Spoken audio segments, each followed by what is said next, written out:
Hello, I'd like to welcome you to our presentation of Team 2 determining the feasibility of the FCAT scores as it associates to salary increases and bonuses.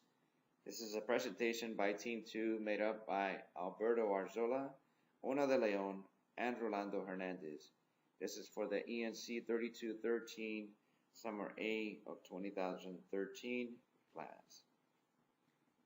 The practice of using the FCAT scores, which stands for Florida Comprehensive Assessment Test, as a measure for educators' salary and bonuses instead of determining them based on academic gains and professional attributes, plays a very big impact on their individual duties. Their jobs are no longer protected as the FCAT scores now determine their evaluation as professional educators.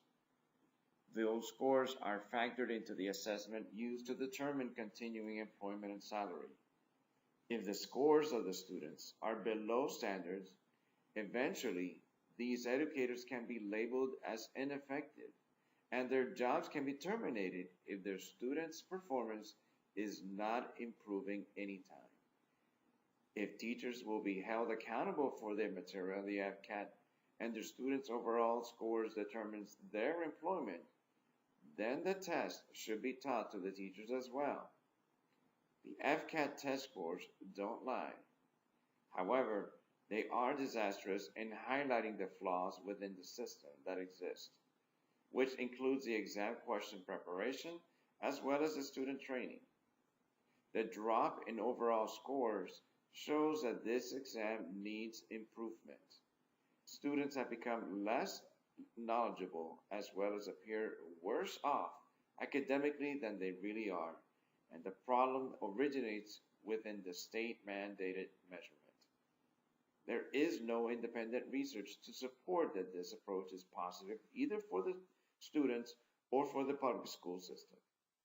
The government officials in charge of education, including the Department of Education and the State Board of Educators, have ignored the education system's professionals, administrators, teachers, and research experts, and have continued testing without even considering slightly adjusting this exam.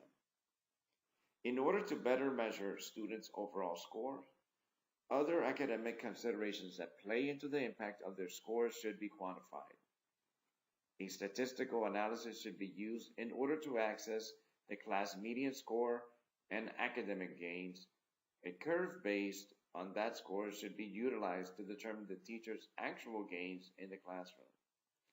Furthermore, students that have learning disabilities due to special needs or students whose first language is not English should be measured differently. Their learning gains do not represent the true overall population of students.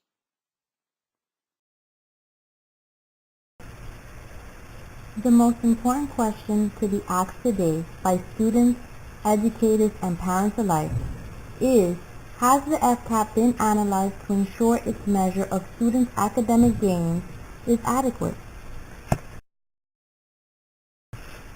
Our project today attempts to determine the feasibility of utilizing the FCAT to determine salary increases and bonuses of educators.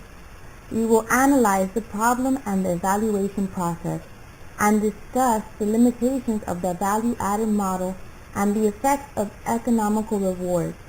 In addition, we'll discuss conclusions and recommendations of the proper utilization of the FCAT and its measurement. There are many problems with the FCAT, but the biggest problem we are trying to address in this project is that educators today are being held accountable for their students' scores on the FCAT. The FCAT has not been tested on its effectiveness towards the public education system nor the students.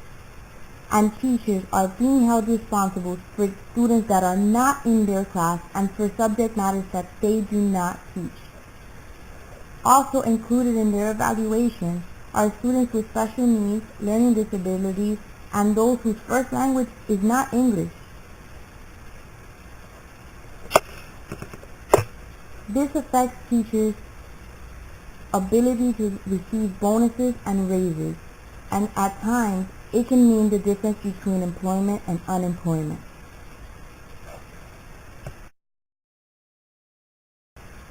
The Department of Education has created the value-added model in order to evaluate and determine teachers' overall assessment in regards to the FCAT and the school's overall FCAT score. The Department of Education has full discretion in order to categorize teachers, regardless of their scores.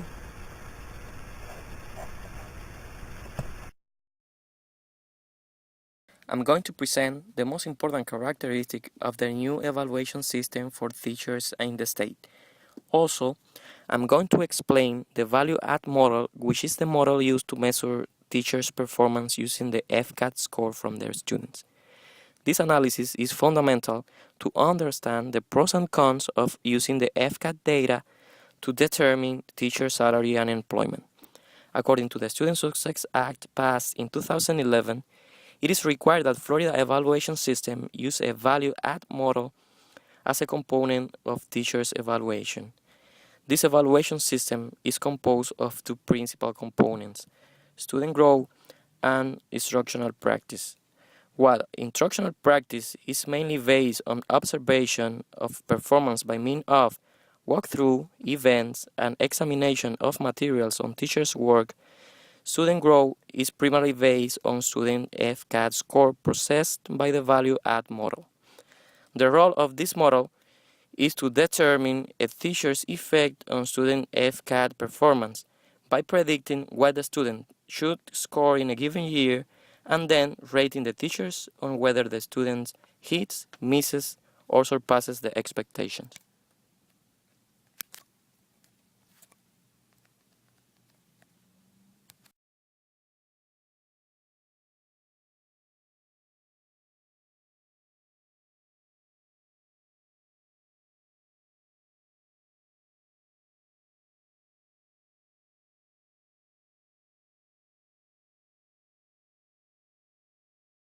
Now, let's look at the value-add model. The VAM is a statistical model designed to identify the teacher's effect on the student's learning group. Here is shown in the first bar the collected student performance data, which have to be highly accurate to grant this model effectiveness.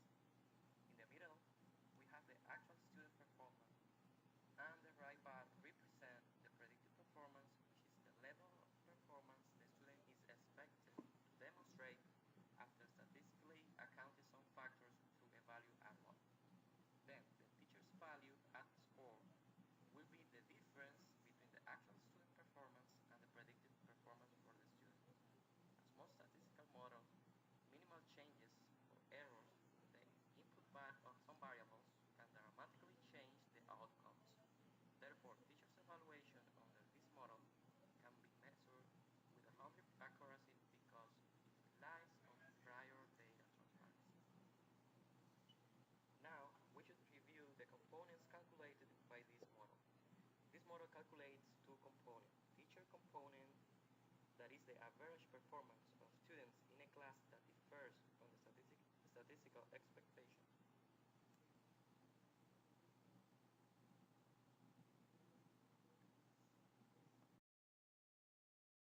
Now, let's review the components calculated by this model.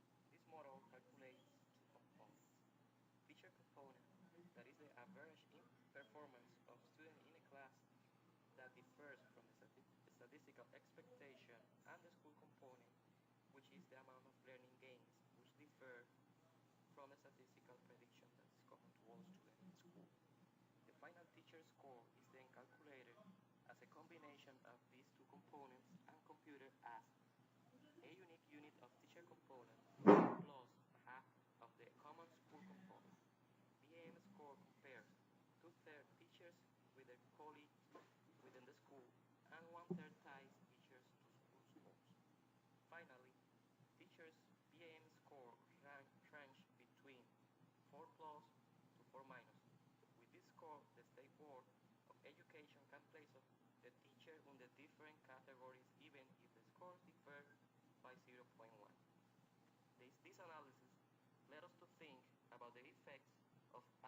attributing school components to teachers.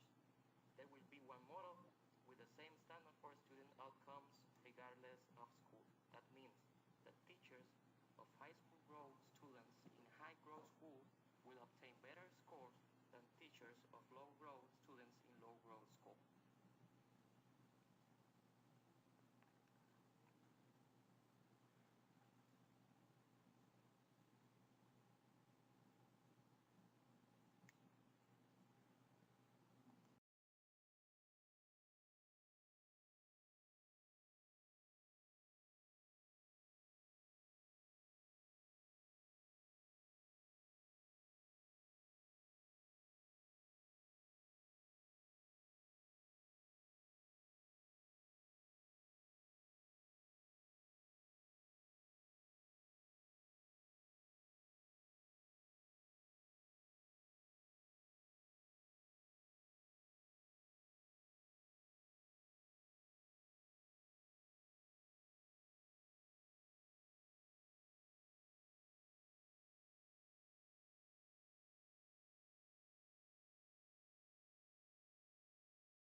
Research has shown that poverty can have a great impact on students' cognitive development.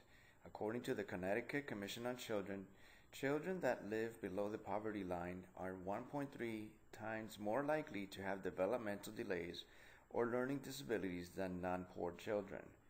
It is effectively concluded that poverty decreases a child's readiness for school through some factors like health, schooling, home, and neighborhood. Child's readiness rests on a well-being and emotional health development, appropriate knowledge and competence, as well as appropriate language and general cognitive skills.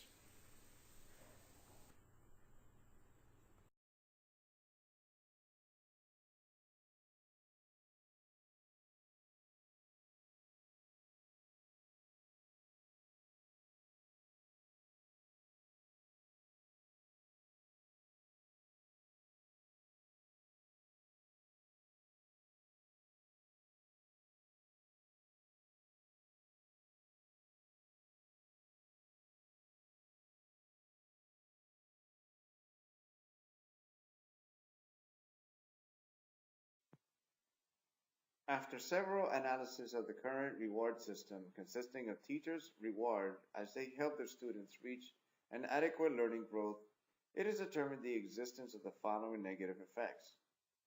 First, it increases teachers' competition between teachers and decrease collaborative behaviors among themselves. Second, it changes from the methodology of teaching integral skills and preparing students for college to teaching for the test with the purpose of obtaining economic gains. Third, instead of improving incentive, it affects performance and employment of teachers evaluated as unsatisfactory. Fourth, bonuses are ineffective unless they are a significant portion of a teacher's income. And fifth, failure to provide teachers with financial stability, thus making the profession less desirable to the talented. And sixth, it requires great cost of implementation.